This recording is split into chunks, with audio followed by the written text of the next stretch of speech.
오늘 제목은 환난에 무너지지 않는 믿음을 준비하라. 그런 제목으로 말씀을 나누려고 합니다.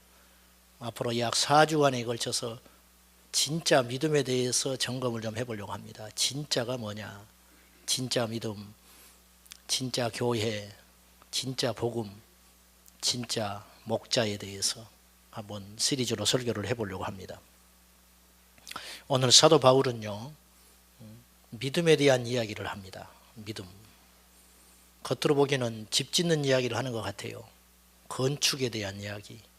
그런데 바울이 하려고 하는 이야기는 집 짓는 이야기를 빗대어서 우리의 믿음을 점검해 보라는 거예요. 자, 3장 우리 10절을 먼저 한번 보십시다. 10절. 내게 주신 하나님의 은혜를 따라 내가 지혜로운 건축자와 같이 틀을 닦아 두매 다른 이가 그 위에 세우나 그러나 각각 어떻게 그 위에 세울까는 조심하라. 내가 교회를 세운다든지 하나님의 일을 하는 사람으로 하나님의 은혜로 지혜를 따라서 그런 일을 하고 있는데, 내가 전하는 복음 위에 다른 사람이 열매를 거둬도 상관이 없다. 어떻게든지 하나님의 영광을 받으시면 된다.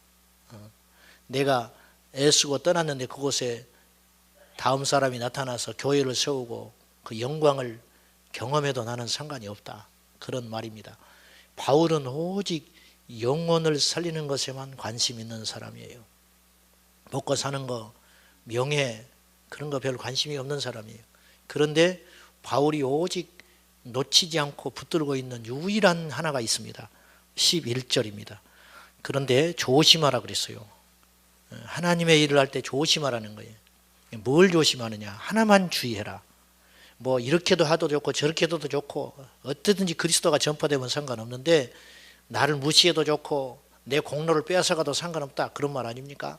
내 터 위에 누가 뭘 세워도 상관없다. 그런데 하나는 꼭 명심해라. 11절. 이 닦아둔 것 외에 능히 다른 터를 닦아둘 자가 없으니 이 터는 곧 예수 그리스도라. 예수님을 기초로 세우라. 이것만 주의한다면 누가 어떤 사람이 와서 내 공로를 빼앗아가도 개의치 않겠다. 진짜 중에 진짜, 사도 중에 사도 바울, 그 심정을 우리가 느껴집니다. 바울은 누차 이야기하지만 오늘 본문에서 집 짓는 이야기를 하려는 건 아니에요. 믿음을 이야기하려고 합니다. 집이 믿음이다 이거예요. 우리 신앙이 집 짓기다. 집 짓기. 예수님도 이런 비슷한 말씀을 하셨습니다. 마태복음 7장에서 산상수훈의 결론에 가서 뭐 이런저런 이야기를 많이 하셨어요. 심령이 가난한 자는 복이 있다. 이렇게 시작하여 그 입을 떼신 후에 설교를 7장까지 계속 하시는데 그 마지막 결론은 이것이었어요. 내 말을 듣고 행하는 자는 반석 위에 집을 짓는 자와 같다. 그런데 내 말을 듣고 행하지 않으면 은혜 받고 좋네, 참 귀한 말씀이네, 이런 말씀을 어디 가서 들을꼬. 그렇게 듣고 말아버리면, 행동하지 않으면 그 사람의 집은 모래 위에 지은 집과 같다. 그래서 똑같은 집처럼 보인다. 똑같이 믿음이 좋아 보인다 이거예요.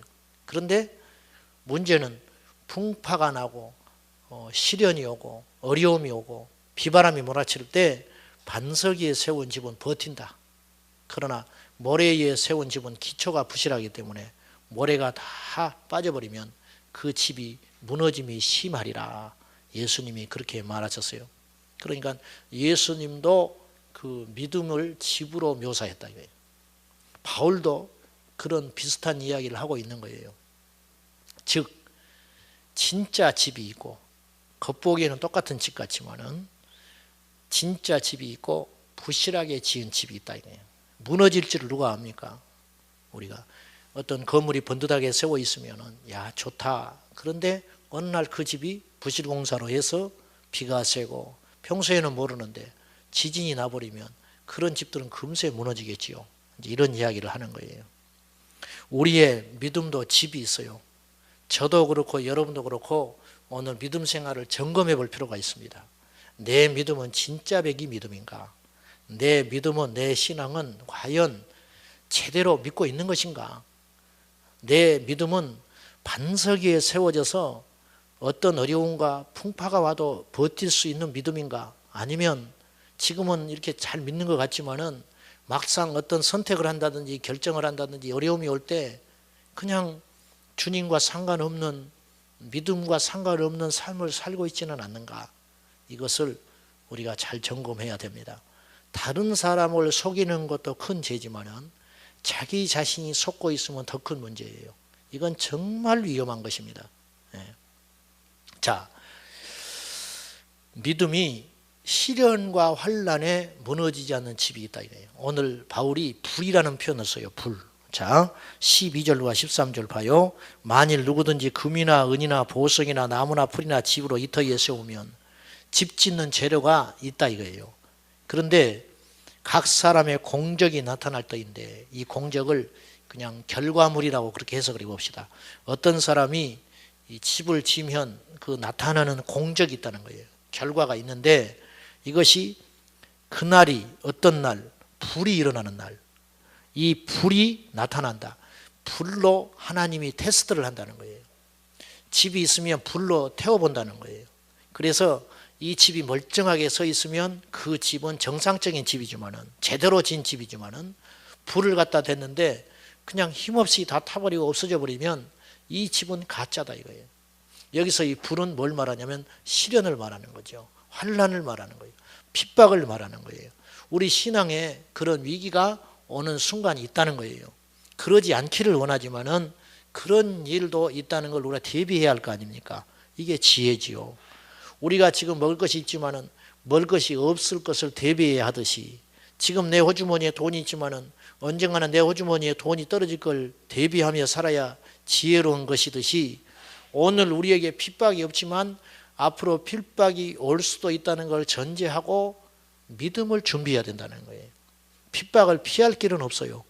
그러니까 여러분, 비바람이 치고 홍수가 나는데 피할 집이 어디가 있겠어요? 중요한 건 이게요. 버텨서 승리하면 되는 거지요. 핍박을 두려워하지 말고 앞으로 뭐 주님의 재림의 시간과 징조에 대해서 많은 사람들이 관심을 갖는데 저는 그건 잘못됐다고 생각해요. 그것에다 초점을 두고 정보를 수집하지 말고 어떤 일이 닥쳐도 무너지지 않는 믿음을 대비한다면은, 주님이 그런 경고를 하는 것은 뭐냐면 겁주고 두려워하라 하는 게 아니라 준비하라는 거예요. 그러니까 준비하라. 준비만 돼 있으면 무엇이 두렵겠어요? 그렇듯이 우리의 믿음을 점검해 봐야 한다는 거예요. 점검. 가끔 믿음에서 실족한 사람들을 보게 돼요. 교회를 뭐 오랫동안 쉬었다느니, 또 언제 한번 다녀봤다가 지금은 뭐 믿음에서 파손했다더니. 근데 그런 이야기를 들어보면 아주 다양한 사연들이 있어요. 교회에 갔더니 목사님이 헌금을 너무 강조해서 시험에 들었다는 둥, 또 뭐 돈을 누굴 빌려줬는데 못 받아가지고 시험 들었다는 둥, 어떤 사람 뭐 신발을 누가 바꿔가서 옛날에는 다 신발 벗고 교회 들어갔거든요. 마룻바닥에. 그러니까 신발을 누가, 왜 그렇게 교회는 신발 바꿔간 사람이 많았는지 몰라 옛날에는. 그래서 나는 다시는 교회 안 나가기로 했다는 둥, 뭐 이런 다양한 사연들이 있어요. 또 뭐 제사 문제가 걸려서 교회를 못 나가게 됐다는 둥, 뭐 또 목사가 설교하는 것과 행동이 다르더라. 그래서 내가 상처가 커서 실족하게 됐다. 뭐 이런 이야기들, 뭐 많은 이야기를 들었어요. 또 뭐 성경에서 요구하는 것들이 있잖아요. 그것들을 나는 감당을 못 하겠더라. 그래서 나는 교회가 안 맞는 것 같다. 뭐 이런 이야기도 해요. 자, 어쨌든요, 원인 제공을 교회가 한 것도 있어요. 원인 제공을. 그렇게 행동하면 안 되지요. 그런데 사실은 그렇다고 해서 다 실족하는 건 아니에요. 제가 교회 나가서 얼마 안 됐을 때입니다. 제일 나이 많은 집사님 부부가 계셨어요. 이분이 아들을 하나 낳고 딸을 6을 낳았어요. 밑으로 줄줄이. 큰 아들이 아들을 낳고, 이 아들이 이 집안의 대들보입니다. 희망이고 대들보예요. 그리고 믿음으로 잘 섰어요. 그래서 명절 때 되면 이 형제들이 다 모이잖아요. 그러면 시골교회 이분 가족이 쭉 나와가지고 손주들끼리 찬송을 하고 그러면 제가 그것이 그렇게 부러웠어요. 우리 집도 저러면 좋겠는데. 그랬는데 아주 신실하시고 그런 믿음의 집안이었습니다. 그런데 어느 날 큰 아들이 교통사고가 나서 부부가 현장에서 죽었어요.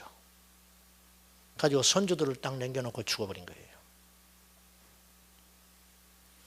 서울에 가서 장례를 치렀습니다. 이 집사님 내외가. 제가 그걸 잊지 못해요. 방학 때라 제가 새벽 기도를 갔던 것 같아요. 그때 당시 학창시절에 갔는데 제일 앞자리에 이 어르신 둘이 손주들을 옆에 끼고 새벽 기도를 나왔어요. 장례를 마치고. 그리고 이제 몇 달을 키웠지요. 그리고 그 뒤에 이제 다른 형제들이 그들을 데려갔는데 제가 그때 느낀 것이 있어요. 저것이 믿음이구나. 믿음이라는 것은 어떤 시련과 환난에도 무너지지 않는 것이 믿음이구나. 그분은요 1000만 번 하나님 욕하고 하나님 이럴 수 있어요. 안 믿는 자식도 아니고 그 신실한 그 아들을 하나님이 그 일찍이 데려가 버렸어요. 그런데 무너지지 않았어요. 이런 사람이 있는가 하면 교회에 와서 어떤 기분 하나에 좌우돼 가지고 믿음에서 파산하는 사람도 있어요. 섭섭하다고. 여러분 이 시대에 그런 일이 일어나고 있잖아요. 어떤 것이 진짜 믿음이냐 이거예요. 애초에 허약하고 부실한 공사였던 거예요. 믿음이. 고린도전서 3장에는 그런 말이 나옵니다. 자, 본문은 아니면 한번 찾아보세요. 3장 1절이에요. 그 위에 형제들아 내가 신령한 자들을 대함과 같이 너희에게 말할 수 없어서 육신에 속한 자 곧 그리스도 안에서 어린아이를 대함과 같이 하노라. 내가 너희를 무엇으로 먹여요? 젖으로 먹이고 뭘로 안 먹여요? 밥으로는 안 먹이는데 이유가 뭐냐? 너희가 감당하지 못한다. 고린도 교회가 영적으로 체질이 약하다 이거예요. 밥을 먹이면 체해버려요. 젖이나 먹어야 된다. 그러니까 하나님께 헌신과 희생을 요구할 수 없는 상황이라 이거예요. 이게 칭찬이 아니죠. 욕이죠. 여러분이 밥을 먹기를 축복합니다. 어른 되어야 됩니다. 믿음의 장성한 자가 되어야 돼요. 그래서 환난을 대비하는 믿음의 그릇을, 믿음의 집을 준비해야 한다는 거예요. 믿음을 테스트하는 도구가 있다고 그랬죠. 예수님은 홍수, 풍파 이런 거를 이야기를 하셨고 오늘 사도 바울은 불을 이야기했어요. 불은 아픔이죠. 시련입니다. 불 같은 시험. 불보다 무서운 시험이 어디가 있어요. 유혹이죠. 앞으로 다가오는 시대는 그렇게 희망적이지 않을 걸로 생각합니다. 그 이유가 있어요. 앞으로는 환난이 컸으면 컸지 앞으로 절대로 우리 신앙인들에게 우호적인 세상은 안 열릴 걸로 봅니다. 저는 뭐 특별한 예언자는 아니지만 그 누구든 예측할 수 있어요. 지금 교회를 보는 눈들이 싸늘하잖아요. 지금 우리는 교회를 다니는 것이 그냥 조금 시선 한번 저 교회 간에 아이고 할 일 없네 이런 시야 정도 받는 거예요. 솔직히 옛날에 그러지 않았어요. 제 어릴 적에 교회 안 나갈 때도 우리 어머니 불신자였는데 교회 가라 그랬어요. 왜 그럽니까? 그러면 교회 가서 나쁜 거 배우겠냐 그랬어요. 교회 가서 나쁜 거 있겠냐. 그래서 교회를 자꾸 보내려고 하셨어요. 고집 부리고 안 나갔지만은. 근데 요즘에는 교회 간다 그러면 뭐하러 가냐 이렇게 풍토가 됐어요. 앞으로는요 우리는 지금 조금 부끄러운 마음을 가지고 교회 와요. 제가 성경책 들고 신방 가면은 아파트 같은 데 가면 경비들이 힐끗힐끗 쳐다보는 눈이 그리스도인이 아닌 사람들은 썩 좋게 안 봅니다. 정말이에요. 그 느끼죠 뒤통수가. 내가 목사만 아니면 한마디 하겠는데 성책책을 들고 있으니까 해붙이질 못하지만은 그거 있어요. 그냥 꼭 참지요. 우호적이지 않아요. 교회에 짓는다고 하면 사람들이 싫어합니다. 술집 들어오는 건 반대 안 하면서 교회에 들어오는 건 싫어해요. 이게 이 시대거든요. 이제 이 단계를 뛰어넘어서 3단계로 넘어갈 거라요. 우호적, 그 다음에 냉소적, 그 다음에 어떻게 되냐. 이제는 핍박하는 시대가 열릴 거라요. 핍박하는. 이제는 우리는 조금 그런 시야받고 교회 다니는 시대지만 우리 후대는 공포감을 느끼면서 교회에 와야 할지도 모른다 이거예요. 우리의 의지와 상관없이 앞으로 시대는 희망적이지 않다. 그런 그 이유가 있어요. 첫째는 인간의 죄성 때문에 그래요. 앞으로 시대는 더 강팍해질 겁니다. 앞으로 악은 더 거세질 거예요. 여러분, 상상하지 못한 타락이 일어날 거예요. 동성애는 유도 아니에요. 짐승하고 성행위 하는 일이 일어날 거예요. 짐승하고. 실제로 그런 일이 일어나요. 사람들이 쾌락을 쫓다가 이제는 더 이상 찾을 쾌락이 없으면 로마 시대처럼 되는 거예요. 로마가 어느 정도로 극적으로 타락했냐면은 이 노예를 이 식인 뱀장어가 있었어요. 그 식인 뱀장어를 큰 양어장에다 키웁니다. 그러면 노예를요, 사람 보는 데서 던져버려요, 거기다가. 그러면 식인 장어들이 뜯어먹습니다. 그 식인 장어를 요리를 해서 먹었어요. 이게 로마 시대의 귀족들이 하는 일이었어요. 동성애는 유도 아니고 그 당시에. 그래서 콜로세움 검투 경기가 나온 거 아니에요. 시키다 할 수 없으니까 사람이 보는 데서 사람끼리 죽이는 일을 시키는 거예요. 오늘 이 시대도 그런 비슷한 일이 얼마든지 일어나고 있는 거예요. 인간의 죄성은 앞으로 이 세상을 더 절망스럽게 만들고 망하는 길로 가게 될 거예요. 인간의 죄성이라는 것은요, 풍요로우면 교만하여 하나님 앞에 대적하고요, 어려우면 원망하고 불평합니다. 이것이 인간이 죄성인간의 특징이에요. 이스라엘 백성들이 그 증거잖아요. 구약 성경에. 오늘 우리도 예외가 아닙니다. 애초에 하나님께서 우리를 만드실 때 요구하는 인간상이라고 하는 것은 평안하면 하나님께 영광을 돌리고 어려움이 닥치면 하나님께 부르짖고 나와야 됩니다. 그런데 그렇게 하지 않아요. 인간의 죄성이 그렇게 만들었어요. 여러분이 진짜 크리스찬이라면 고난이 닥치면 주님을 찾을 것입니다. 그리고 즐거운 일이 생기면 하나님께 먼저 영광을 돌릴 것입니다. 이것이 진짜인 증거예요. 두 번째는요, 앞으로의 미래가 그렇게 희망적이지 않는 이유는 사탄의 공격 때문에 그래요. 사단이 마지막 발악을 할 거예요. 사단은 자기가 미래가 어떻게 정해져 있는지를 아는 자예요. 그래서 예수님 초림하러 오실 때 사단이 자기를 심판하러 온 줄 알고 내 때가 이르지 않았는데 왜 오셨습니까? 그런 말을 해요. 주님은 초림 때 구원하러 오셨거든요. 두 번째 재림할 때는 심판하러 와요. 그 심판의 대상이 인간의 죄요, 그리고 불신자요, 사탄입니다. 사단은 본능적으로 마지막 때가 오고 있다는 걸 알고 있어요. 자기의 심판날이 다가오고 있다는 걸 알아요. 그러면 어떻게 하겠어요? 여러분, 인간에도 그런 죄성의 본능이 있는데 내가 힘들어지면요, 다른 사람을 괴롭힙니다. 무슨 말이냐? 내가 죽게 됐으면 누가 남을 배려하냐 이거예요. 같이 죽어버리자 이거예요. 무차별 살인. 그래서 여의도 광장에 차를 몰고 들어가서 선량한 사람을 치고 자기도 죽어버리는 거예요.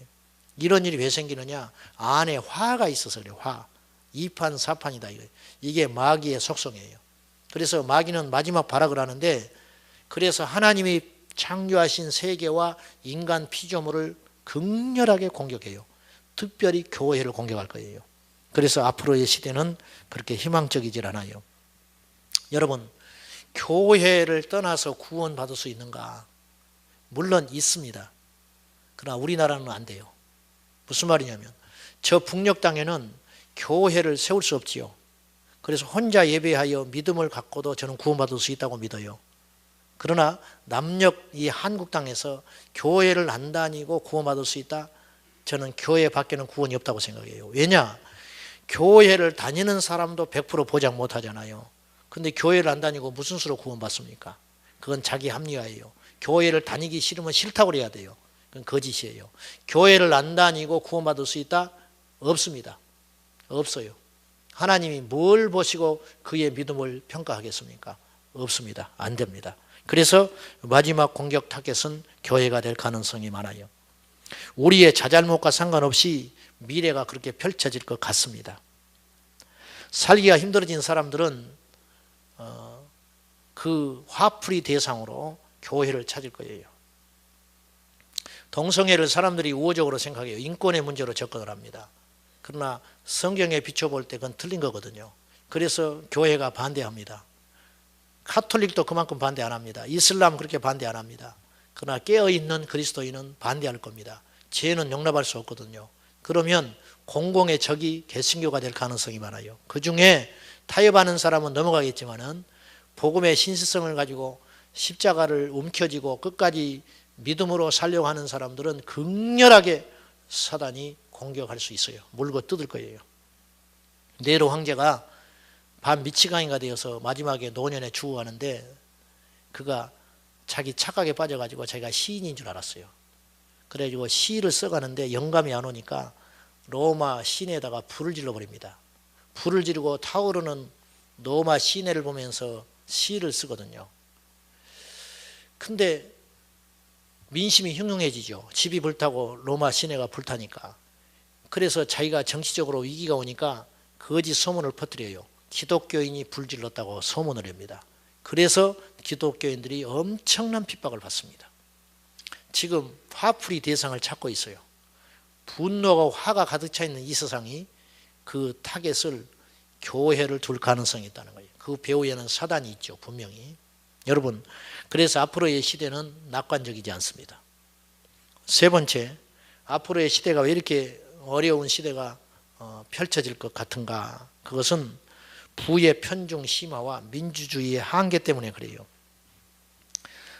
사람들이 민주주의를 하면 이 지상에 유토피아가 일어날 줄 알았어요.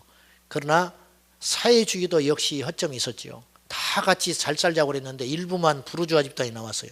사회주의가 부르주아를 타도하다고 만든 것인데 자기들이 부르주아가 됐어요. 그래서 고위층 몇 사람만 배 터지게 먹고 살잖아요. 이게 사회주의 한계거든요. 민주주의도 마찬가지예요.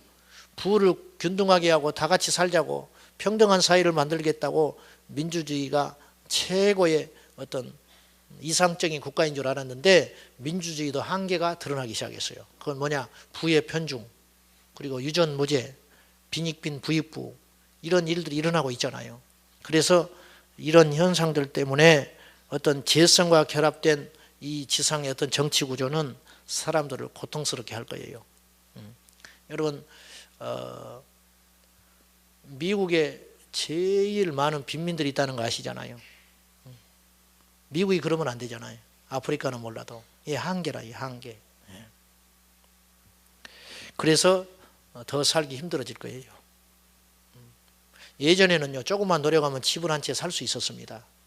근데 지금은 노력해도 전세를 먹지를 못해요. 왜 그렇게? 그때보다 더 똑똑해졌는데, 그때보다 훨씬 더 발전한 사회가 됐는데, 왜 지식은 넘쳐나는데 이 세상을 이렇게 살기 어려운가? 맞벌이를 하지 않고는 살 수 없는 세상이 됐다는 거예요. 그 이유가 뭐냐? 구조적인 문제인데 이 사회 구조, 이 시스템이 사단의 수하에 있기 때문에 그럴 수밖에 없는 거예요. 앞으로요, 믿음 생활하기가 더 어려워집니다. 앞으로 더 모이기 힘들어질 거예요. 우리는 악착같이 주님 붙잡고 모이고 믿고 힘써야 합니다. 그래서 히브리서 기자는 예언을 했어요. 마지막 때에 말세에 모이기를 피하는 어떤 자와 같이 하지 말고 그날이 다가옴이 가까울수록 모이기에 힘쓰라. 악착같이 모여라. 네 번째는요, 이게 제일 큰 원인이라고 제가 개인적으로 생각하는데, 하나님의 정말 시간표 때문에 이 땅은 앞으로 핍박이 올 겁니다. 여러분, 창조적 파괴라는 말을 들어보셨죠? 어떤 것을 새롭게 하기 위해서 파괴하는 일이 일어난다는 거예요. 창조적 파괴. 새 집을 세우기 위해서는 헌 집을 부서뜨려야 됩니다. 주님의 재림 전에 마태복음 24장은 예언을 했어요. 주님의 재림이 일어날 때 어떤 일이 있습니까? 제자들이 물었습니다. 헤롯 성전을 보고는 주님께서 이 성전이 사흘 만에 부서지리라. 그리고 내가 다시 세우리라 그랬어요. 그러니까 제자들이 이런 의문점을 갖게 됐어요. 이 거대한 성전, 헤롯이 단순한 왕이 아니고 건축가였는데 제일 아름다운 건축물을 만들고 싶은 욕심에 성전을 지어줬어요. 근데 이렇게 화려하고 대단한 건물이 무너진다고 하니까 예수님이 그런 세상은 끝이라고 생각한 거예요. 제자들이. 그런 날은 오지 않을 것 같은데 그런 날이 온다면 망하지 않겠습니까? 이런 말 하지요. 삼성이 망한다면 우리나라 망할 것이다. 그런 말 하지요. 네. 삼성은 안 망할 거라는 거예요. 삼성이 망할 정도가 된다면 우리나라도 끝이다 이거예요. 그런 표현을 하듯이 이 성전이 무너질 정도라면 그날은 이 세상이 끝날이지 어떻게 이 성전이 무너지겠습니까? 그렇게 이야기하거든요. 그러면서 물어봐요. 그날, 그러면 주님 말씀대로 이 성전이 무너지는 날은 마지막 날과 같은데 그날에는 어떤 일이 일어나겠습니까? 그렇게 물으니 주님이 답변을 하셨어요. 24장에, 마태복음 24장에 그날에 이런 일이 일어난다. 재난이 닥친다. 지진이 일어난다. 나라와 나라가 전쟁을 할 것이다. 그리고 거짓 예수가 나타나고 믿는 너희들을 핍박하게 될 것이고 사랑이 식어져서 흉악한 세상이 될 것이다. 한마디로 뭐냐? 난리가 난다. 난리. 근데 이것이 끝이 아니다.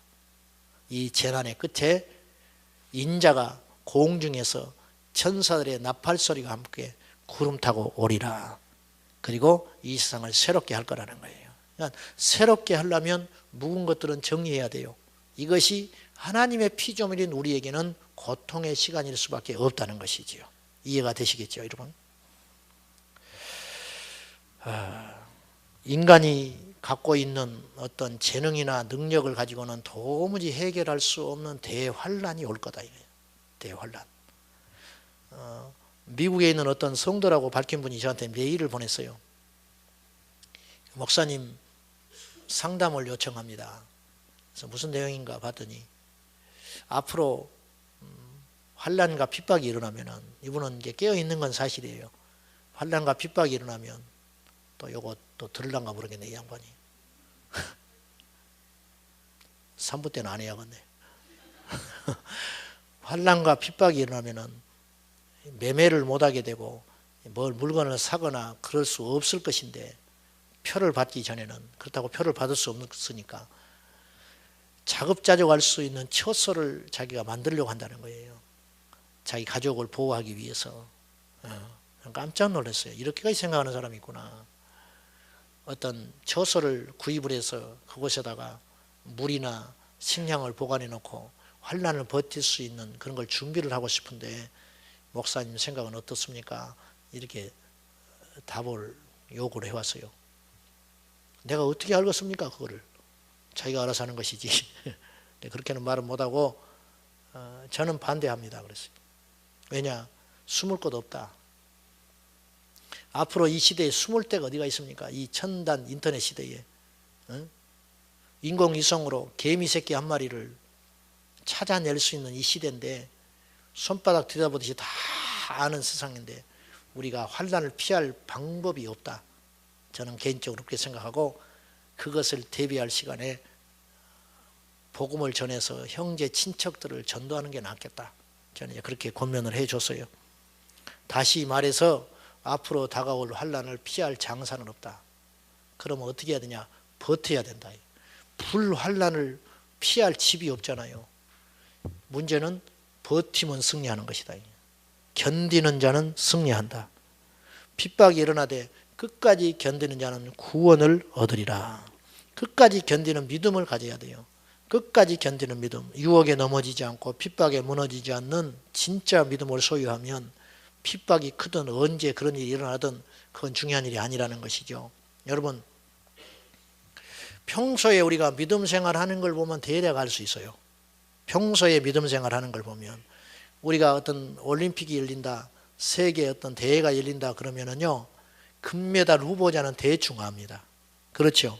이번 올림픽의 이 종목에 이 선수가 금메달을 딸 것이다. 물론 안 될 수도 있어요.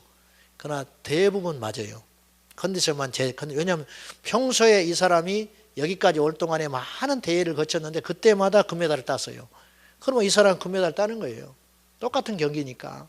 신앙도 마찬가지예요. 여러분, 어느 날 닥친 환난, 어느 날 닥친 믿음의 심판 앞에서 평소에 제대로 신앙생활 안 하는 사람이 그때 갑자기 순교하겠다고 나서는 경우는 제가 거의 없다고 봐요. 산 순교자가 진짜 순교할 수 있는 거예요. 평소에 믿음 생활 잘하는 사람이 그때 닥칠 때 진짜 믿음으로 승리하는 것이지, 평소에 믿음 생활 제대로 하지 못한 상태에 있다가 환난이 닥치면 어떻게 이기겠습니까? 논리적이지 않지요. 오늘 본문에 등장하는 세 가지 신앙의 형태가 있다는 걸 여러분이 기억하셔야 돼요. 첫째는요, 14절을 한번 봐요. 14절. 자, 불에 집이 태워진다 그랬죠? 근데 타버리는 집이 있고 세워지는 집이 있던데, 14절. 만일 누구든지 그 위에 세운 결과물, 건축물이, 공적이 그대로 있으면 상을 받는다. 불이 와서 화재가 났는데 이 집이 멀쩡하게 살아있다 이거예요. 그러면 이 집은 상을 받는다. 환란이 왔을 때 믿음으로 견디고 승리하면 이 사람은 하늘에서 상을 받는다. 이거 이야기하는 거죠.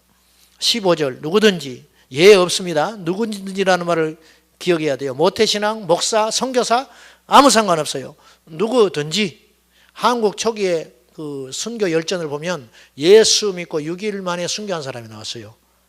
예수 믿고 6일 만에 한 번 주일 지키고 순교한 사람이 있었어요. 믿음은 연륜이 아니에요. 믿음은 진짜냐 가짜냐 밖에 없지 연륜이 아닙니다. 자, 누구든지 예 없어요. 그 공적이 그 건축물이 불타버리면 불이 나서 타버리잖아요. 타버리면 해를 받으리니 그러나 자신은 구원을 받되 불 가운데서 받는 것 같으리라. 첫째 신앙은 환난을 이기고 하나님 앞에 믿음을 지켜서 상을 받는 사람이 있다. 두 번째는 부끄러운 구원 받는 사람이 있다. 부끄러운 구원. 하나님 앞에 한 일이 없어요. 내세울 만한 것이 없어. 겨우 마지막 주님 십자가에 달릴 때 고백했던 그 한편의 강도처럼 겨우 구원받아서 천국 간다 이거예요. 이것이 불 가운데서 받는 아주 아슬아슬한 구원이다. 커트라인에 겨우 구원의 커트라인에 들어간 거예요. 근데 오늘 본문에는 거론되고 있지 않지만 이것을 상상해 볼 수 있어요. 믿음에서 파선하여 완전히 멸망하는 자도 있지요. 성도 중에. 불신자는 말할 가치가 없고요. 제가 여러분을 정말 영적으로 아끼고 사랑하고 또 두려운 마음으로 제가 여러분 권면하는데 환난에 무너지지 않는 믿음을 준비해야 됩니다. 환난에 무너지지 않는 믿음. 저 장담 못해요. 솔직히 저도 장담 못해요. 그래서 저는 시뮬레이션을 계속 합니다. 이렇게 설교하고 있는데 정부의 당국자들이 나와가지고 오늘부터 교회 폐쇄합니다. 이 모임은 앞으로 불법이니 할 수 없어. 그럴 때 우리는 어떻게 할 것인가? 그때도 나는 교회에 와서 설교할 수 있는가? 그럼 감옥 가겠지요. 핍박을 받겠지요. 우리 성도들 중에 그러고도 믿음을 지키겠다고 하는 사람이 얼마나 될까? 이런 아주 유치한 생각을 해요. 유치한 생각. 근데요, 그런 유치한 일들이 일어날 수 있습니다. 그런 유치한 일들이. 본문의 말씀은요, 불신자를 향한 메시지가 아니라는 걸 기억해야 돼요. 오늘 이 본문은요, 고린도 교회에 보낸 편지입니다. 믿는 교회에 보낸 편지예요. 제자 광성 전서예요. 고린도 전서가 아니라 우리 성도들에 향한 바울의 메시지라고 말이에요. 너희들이 집을 짓는다. 불신자는 이런 말이 무슨 말인지조차도 모르는 거예요. 뭐 집을 뭐 그러면 어떤 바보가 제대로 짓지. 그런 차원이 아니잖아요. 믿음을 이야기하는 거냐. 믿음을. 그 우리는 어떻게 해야 되나요? 믿음의 집을 짓는데 재료가 6가지가 나와요. 12절을 보세요. 12절에 만일 누구든지 시작 만일 누구든지 금이나 은이나 보석이나 나무나 풀이나 집으로 이 터 위에 세우면 자 금은 보석 나무 집 풀 6가지죠. 근데 더 구분을 하면 2가지예요. 영원한 재료와 영원하지 않는 재료. 나무는 영원하지 않아요. 금과 은과 보석은 영원하고 퇴색되지 않고 변질되지 않는 이런 재료지요. 나무나 풀이나 집은 똑같아요. 겉보기에는 약간의 차이가 있지만은 불 오면 다 타버리는 것. 즉 환란이 왔을 때 타버리는 집이 있고 환란이 오되 버티는 집. 근데 재료에 따라 달라진다. 믿음의 재료. 여러분 어떤 집을 짓는 것이 어렵겠어요? 나무로 짓는 집이 공정이 쉽겠어요? 금으로 보석으로 짓는 집이 어렵겠어요? 당연히 금은 보석으로 짓는 집이 어렵습니다. 첫째, 비용이 많이 듭니다. 비용. 두 번째, 까다롭습니다. 나무는 잘라가지고 아니면 다시 이어서 붙이기도 하고 또 쉽게 구할 수 있는 재료잖아요. 풀이나 집은 더 쉽고 더 빨리 지을 수 있고 하루만 해도 지을 수 있어요. 예. 그러나 금이나 은 보석은 오랜 시간이 걸리고 까다롭고 힘들고 부상의 위험도 있고 그럴 거예요. 믿음은요, 희생을 먹고 큽니다. 믿음은 희생을 먹고 자라요. 우리가 지금 하나님께 희생하지 않잖아요. 여러분, 믿음이 안 자라는 이유가 있어요. 우선순위가 하나님이 아니고 대가를 지불하지 않기 때문에 믿음이 안 자라요. 어떤 사람은 이렇게 믿음이 안 자라냐고 고민을 해. 이유가 있어요. 하나님 앞에 드린 게 있어야 믿음이 자라지. 하나님 앞에 나의 시간을 드리고 하나님 앞에 나의 삶을 드려야 믿음이 자라지요. 근데 그건 안 하면서 믿음이 없다고 고민을 어마어마하게 하고 있어요. 계속 고민만 하시오. 계속 고민만 해. 주님 말씀했어요. 주님을 따르려는 자들에게 말을 했어요. 너희가 나를 따라오려거든. 너희가 나를 따라오려거든. 마태복음 16장, 누가복음 9장. 너희가 나를 따라오려거든. 자기를 부인하고 제 십자가를 지고 날마다 나를 쫓으라. 그런데 그것이 고생만은 아니다. 양면성을 이야기하는 거예요. 주님은. 자, 세상에 주님을 따르지 않고 제멋대로 산 사람은 육체의 쾌락을 즐기고 마음껏 자기의 바벨탑을 쌓고 누리다가 살겠지만 마지막은 심판이 있고, 이 땅에서 주님을 위해서 희생하고 처절하게 믿음을 지키기 위해서 애쓴 사람들은 이 땅은 고난이 있겠지만 마지막에 영원한 생명과 상급을 얻는다. 누구든지 나를 위하여 전토를 벌인 자는 100배나 받는다. 근데 조건이 있어요. 핍박을 겸하여 받는다. 여러분, 믿음은 저절로 안 생겨요. 주님을 위해서 자기 부인을 해야 되고, 주님을 위해서 십자가를 져야 되고, 주님을 위해서 날마다 예수님을 따라다녀야 돼요. 이것이 대가예요. 비용을 지불하지 않고는 믿음의 집을 값진 재료로 지을 수 없다. 갈라디아서 6장에 만고의 진리가 나옵니다. 사람이 무엇으로 심든지 그대로 거두리라.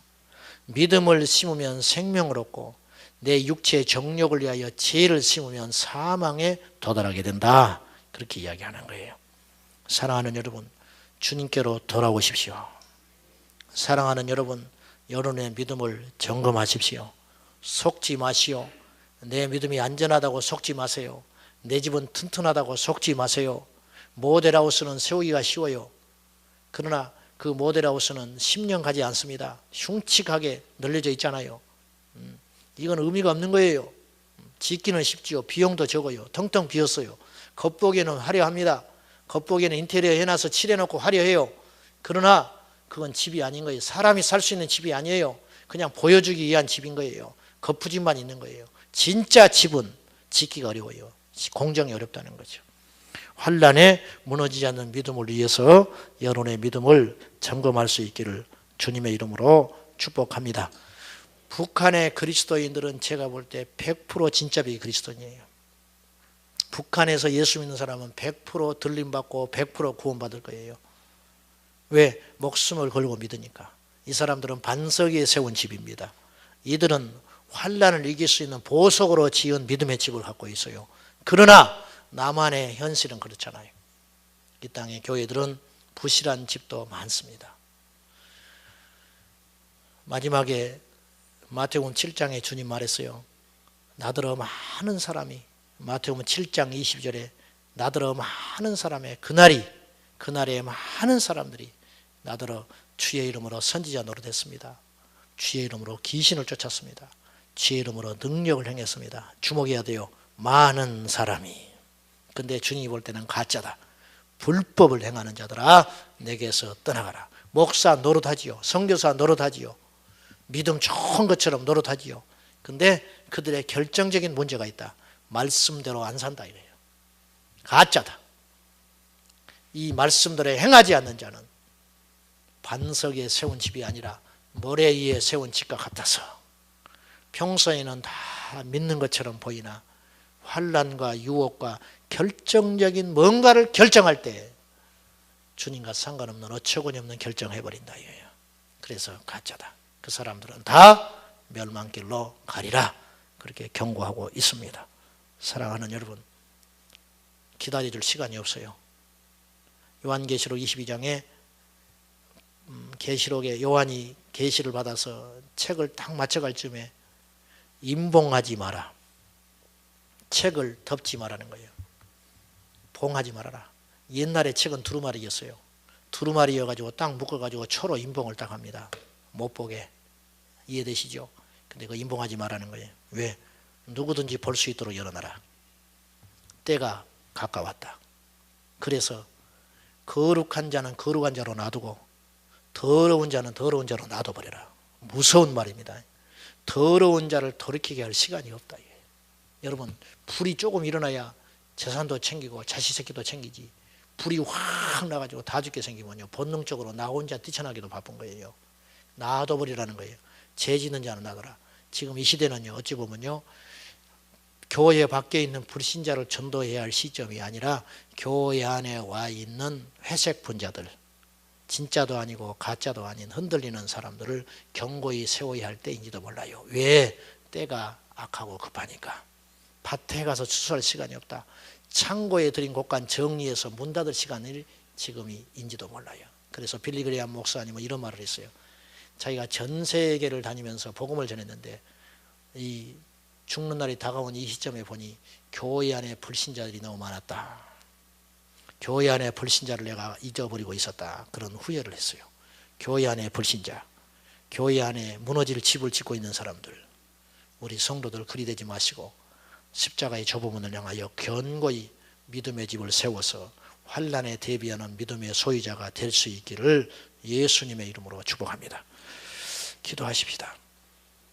하나님, 우리의 믿음을 점검하는 시간 갖기를 원합니다. 환난에 무너지지 않는 참된 믿음의 집을 세울 수 있도록 도와주시옵소서. 아버지 하나님, 우리는 타협하기를 좋아하고 눈에 보이는 걸 따라가기를 좋아하고 육체의 쾌락과 죄인 줄 알면서도 하루하루 의지가 약해져서 생명의 길보다는 넓은 쾌락의 길을 따라가는 수가 얼마나 많습니까? 돌이키게 하시고 새로워지게 하시고 믿음의 견고한 집을 세울 수 있도록 인도해 주시옵소서. 우리 교회 성도들 중에 한 사람도 환난 날에 무너지지 않도록 도와주시고 모두 다 믿음으로 견디고 승리하도록 축복해 주옵소서. 예수님의 이름으로 기도하옵나이다. 아멘.